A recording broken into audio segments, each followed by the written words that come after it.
Assalamualaikum warahmatullahi wabarakatuh. Waalaikumsalam warahmatullahi wabarakatuh.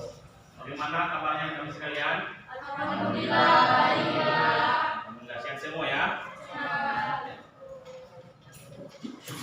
Coba tutup kelasnya. Pimpin doanya dulu.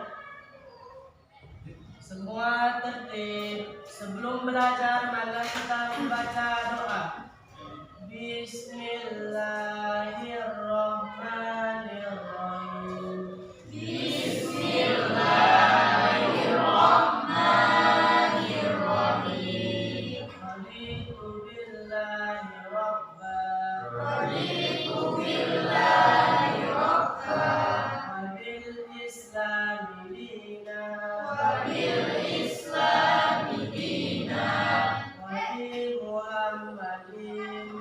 Wabi Muhammadin. Nabiyya wa rasulah. Nabiyya wa rasulah. Rabbi zidni ilma. Rabbi zidni ilma. Warzuqni fahma. Warzuqni fahma. Amalan salihah. Wa amalan salihah. Alhamdulillahi rabbil alamin. Walhamdulillahi rabbil alamin. Sekretaris berapa orang yang hadir? Semua. Coba rekan sekalian buka buku pikirnya halaman 82. Ya. Rekan sekalian, ya kita belajar dulu minggu semalam kita sudah belajar tentang pernikahannya, tentang pengertian pernikahan, sudah semua kita jelaskan. Kalian masih ingat kan? Minggu semalam kita sudah bahas tentang pengertian pernikahan. Masih ingat kan? Jadi ada hukum-hukumnya, ya. Masih ingat hukum pernikahan itu? Ada berapa? Coba apa aja? Wajib. Mubah. Makruh. Oke ya, jadi harus ingat, jangan semalam kita belajar tentang pernikahan, hukumnya sekarang lupa. Harus ingat juga, harus belajar juga. Dari untuk saat ini kita belajar tentang mahram atau perempuan yang haram dinikahi. Ya, mahram atau perempuan yang haram dinikahi. Nah, jadi untuk anak kami laki-laki, bukan semua perempuan itu bisa kalian nikahi. Ada yang tidak boleh. Ya, ini harus diketahui masing-masing. Begitu juga dengan perempuan. Ya. Ada hal-hal ataupun perempuan yang tidak boleh nikahi. Nah, jadi untuk saat ini nanti kita bahas siapa saja yang tidak boleh dinikahi secara bahasa. Mahram itu berasal dari bahasa Arab, ya, maknanya haram, ya, sampai dengan haram. Mahram itu asal dari kata haram, ya. Jadi haram untuk dinikahi. Ya, haram lawan kata dari halal, ya. Artinya adalah sesuatu yang terlarang dan tidak boleh dinikahi. Mahramnya lain muhrim. Harus dibedakan mahram sama muhrim. Yang kita bahas ini apa? Mahram. Oke. Secara istilah, mahram itu adalah para wanita yang diharamkan untuk dinikahi secara permanen, baik karena faktor kerabat, penyusuan ataupun berpesanan. Tapi setelah pernikahan ada pesan namanya, ya. Nah, jadi itu dia. Tidak boleh dinikahi selamanya, permanen dia. Ya. Dalil mahram dalam surah An-Nisa ayat berapa tadi? Ayat 23. Coba bacakan dulu. Yang lain dengarkan ya. A'udzu billahi minasy syaithanir rajim. Bismillahirrahmanirrahim.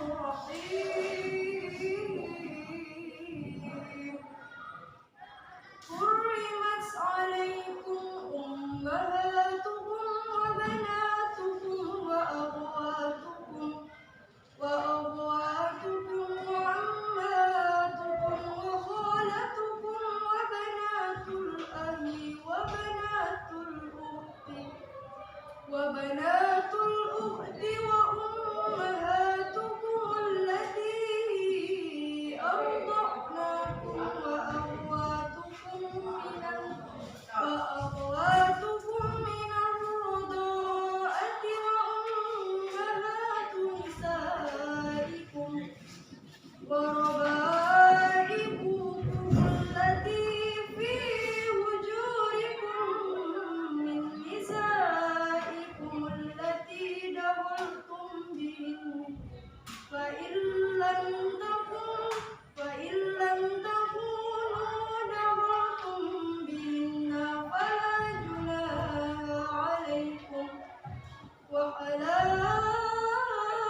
dan diharamkan bagimu istri-istri anak kandungmu atau menantu, dan diharamkan menghubungkan dalam pernikahan dua perempuan yang bersaudara, kecuali yang telah terjadi pada masa lampau. Sungguh Allah Maha Pengampun, Maha Penyayang. Ya, oke. Jadi tadi itu dasar dalil ya, dalil tentang mahram ya, wanita-wanita yang haram dinikahi. Jadi jelaskan di situ terjemahannya ada berapa orang yang haram dinikahi. Yang pertama itu ibu kandung ya. Siapa pertama? Ibu Kandung. Ya, jelas ya. Orang yang melahirkan kita, ibu kandung itu sendiri tidak mungkin dinikahi ya, laki-laki ya. Selanjutnya anak-anakmu yang perempuan, yang laki-laki nanti kalian menikah punya anak perempuan, jangan kalian nikahi. Ya. Banyak kasus kita temui di televisi. Ayah kandung memperkosa anak kandungnya. Nauzubillahi, jangan sampai haram hukumnya. Ya. Jadi anak-anak perempuanmu tidak boleh kalian nikahi. Siapa lagi? Saudara-saudaramu yang perempuan. Gimana maksudnya ini? Saudara perempuan kandung, satu ayah satu mama. Ya, kakak kalian, adik kalian tidak boleh juga. Ya. Siapa lagi? Saudara-saudara bapakmu yang perempuan. Apa ini? Saudara ayah perempuan. Saudara ayah perempuan. Mana? Bibi, ya. Nggak boleh juga yang laki-laki ya. Ini ayah punya saudara perempuan. Itu dipanggil bibi. Itu pun tidak boleh dinikahi ya, laki-laki. Selanjutnya anak-anak perempuan dari saudaramu yang laki-laki. Coba dalam bahasa kita apa ini? Keponakan juga nggak boleh. Ya. Terus ibu-ibumu yang menyusui kamu. Satu, susuhan. Ya, paham maksudnya ini? Ada yang paham? Coba. Ibu-ibumu yang menyusuimu. Satu susuhan, menyusui si Ihsan sama si Pidia. Ihsan sama Pidia itu nggak boleh menikah karena saudara perempuan. Oke. Istri-istri anak kandungmu. Oke. Selanjutnya kita bahas tentang pembagian mahram ya. Pembagiannya ada pembagiannya.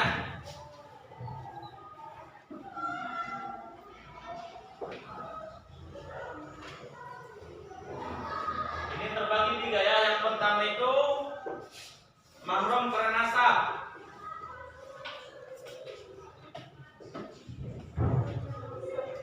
Apa ini nasab? Turunan. Nah, mahram karena nasab. Ya, karena nasab itu kan turunan. Haram nikah yang tadi. Saudara kandung, ibu, anak-anak, ya.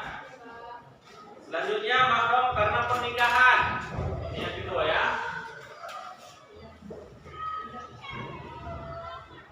Mahram karena Pernikahan.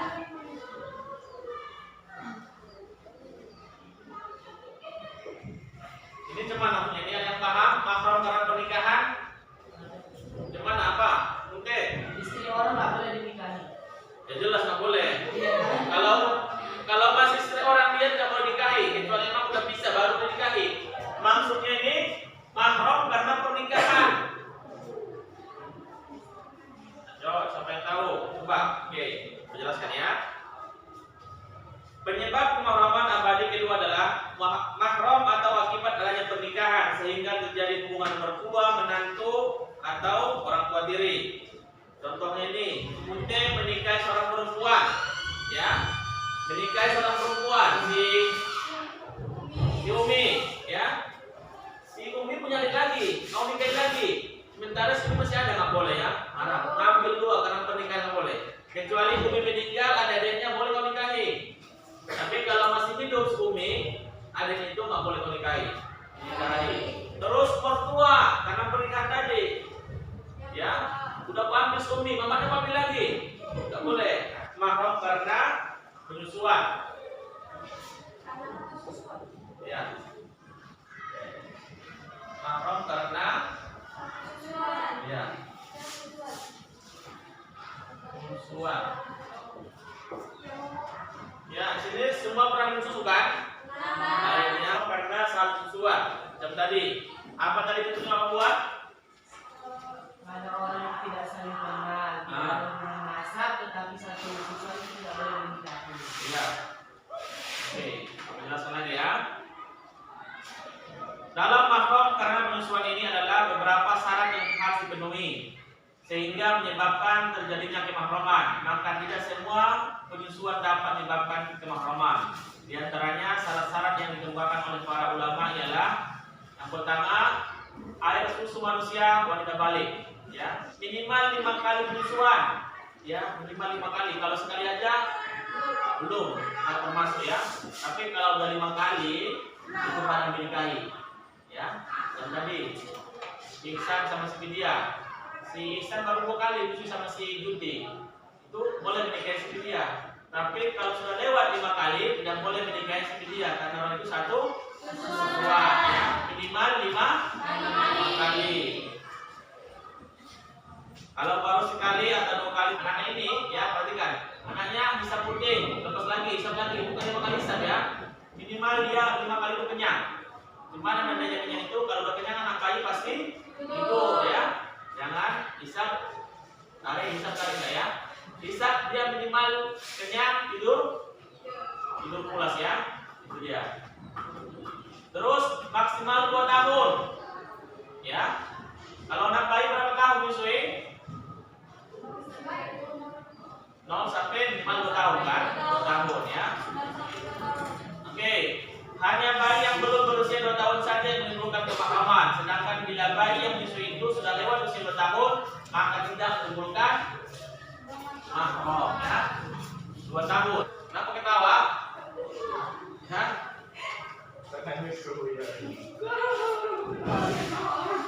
Oke, ya. Ini yang dihitung itu anak-anak 2 tahun ya.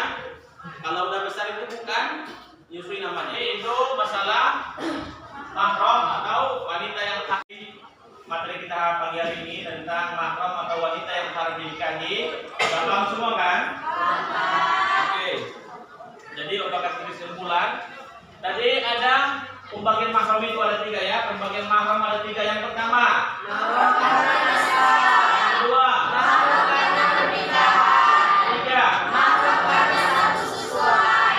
yang pertama contohnya mahram karena nasab siapa aja? Ibu.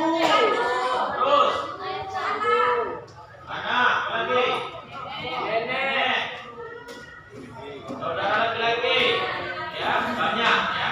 Jadi selanjutnya mahram karena pernikahan. Kedua, lipat. Selanjutnya mahram karena satu susuan. Ya, nggak boleh juga. Selanjutnya ini ada gambar LKPD, Bapak bagikan. Ini kerjakan langsung ya.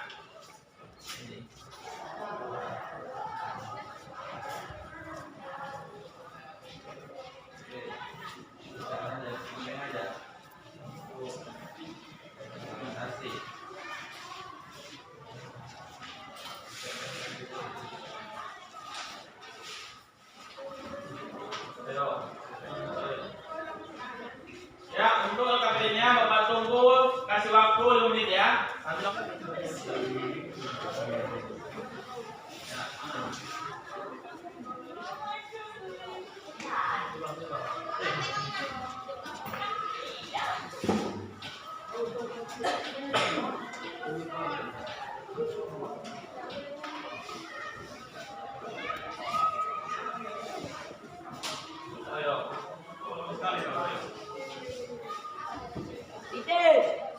Oke, untuk materi hari ini Bapak sebutkan ya. Yang tadi tentang mahram wanita yang syarat dinikahi, kalian hafal dulu di rumah, kalian ingat dan kalian paham ya. Selanjutnya bentuk kelasnya pimpin doanya. Semua tertib. Sebelum pulang marilah kita membaca doa. Doa dimulai.